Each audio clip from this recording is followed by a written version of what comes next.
बोलो जयकारा बोल मेरे श्री गुरु महाराज की जय। बोलो साचे दरबार की जय। जालू परमहंस जाल जी महाराज की जय। एक रोज इरशाद हुआ कि श्री शिव जी महाराज और पार्वती जी महारानी सैरों तफरीह को जा रहे थे कि शिव जी ठहर गए और जमीन पर माथा टेका। पार्वती जी ने सबब यानी कारण दरियाफ्त किया तो फरमाया कि यहाँ पर एक महात्मा ने भजन किया था, इस वजह से यह खिताए ज़मीन यानी ज़मीन का टुकड़ा काबिले ताज़ीम यानी आदर योग्य है। इसी तरह से जाते हुए फिर एक जगह माथा टेका। तब पार्वती जी ने फिर से सबब पूछा तो उन्होंने फरमाया कि यहाँ पर एक महात्मा आकर भजन करेंगे, इसलिए इस जगह को भी काबिले ताज़ीम समझना चाहिए।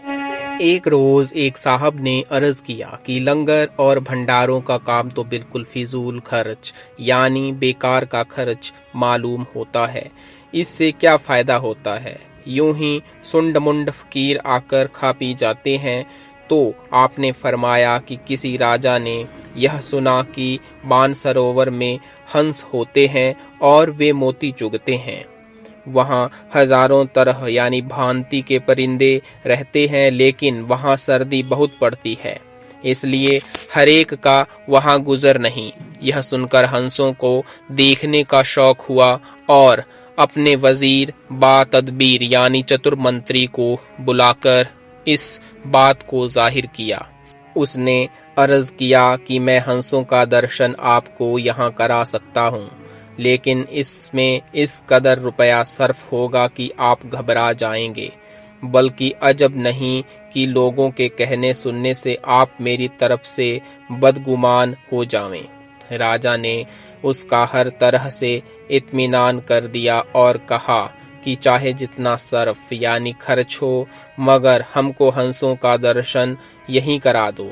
वजीर ने जंगल में परिंदों को दाना डलवाने का इंतजाम यानी प्रबंध शुरू करा दिया और किस्म किस्म यानी भांति भांति के अनाज और गल्ला जंगल में रोज डालने लगा और हर तरह का बंदोबस्त उनके आराम का कर दिया। कोई उन परिंदों को ईजा यानी कष्ट न पहुंचा सकता था। इस आराम की वजह से मुल्क मुल्क के परिंदे वहां आकर जमा हो गए, हत्ता कि मानसरोवर तक के परिंदे उड़कर वहां चले आए और मानसरोवर खाली सा नजर आने लगा। तो हंस की मादा ने हंस से सबब दरियाफ्त किया।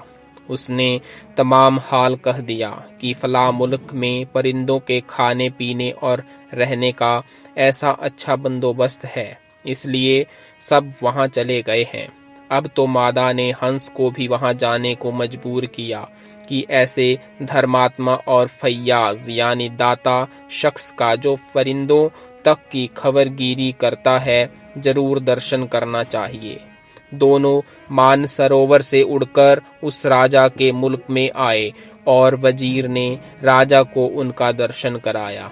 हासिले कलाम यानी कहने का आशय यह है कि इंसान इस राह में दौलत सर्फ करता है और हर मजहब और मिल्लत के फकीर और साधुओं से मिलता रहता है, तो उसकी सखावत यानी दानवीरता और धर्म का हाल सुनकर कभी न कभी कोई हंस और परमहंस भी वहां आ ही जाते हैं।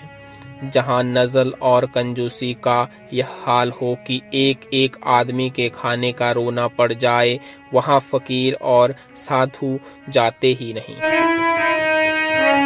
बोलो जयकारा बोल मेरे श्री परमहंस दयाल जी महाराज की जय। बोलो श्री गुरु महाराज की जय। बोलो सांचे दरबार की जय।